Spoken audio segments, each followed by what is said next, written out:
Magandang hapon mga kaibigan, no? Dito tayo sa pagbabalik sa ating YouTube channel, TV. So, magsubaybay pa rin tayo sa ating kaganapan, no, mga kababayan. So, yung ina-upload ko kanina doon sa sa TikTok, may mga kasabihan doon, kumbaga sa malalim mga salita, no, mga kaibigan, dahil doon ang mga sinasabi natin na pangyayari, no, mga kaibigan, no. So, sasabihin ko dito, shout out, mega shout out sa ating mga lahat ng mga viewers. Mega love shout out. Magandang hapon ulit, no. Lalo na sa mga OFWs.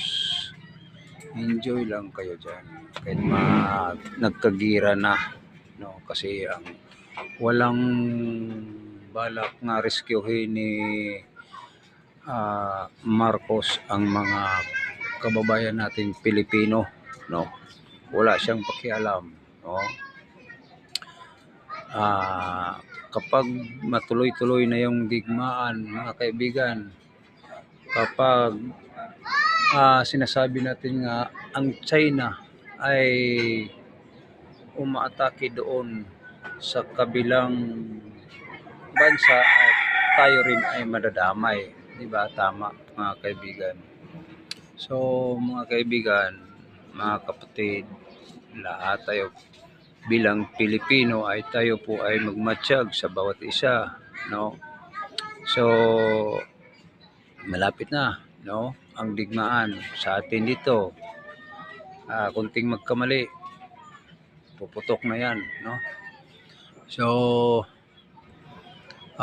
tayo po ay magiging magmasid sa bawat isa sa atin, no. Kaya nasasabi ko, simula sa pool ay nagiging presidente ang Marcos admin ay walang pakialam, no.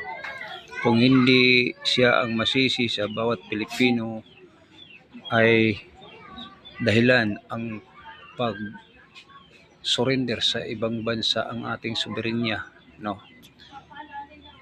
So wala siyang tiwala sa ating government, no. So siya ay tiwalag, no. Siya ay walang pakialam. So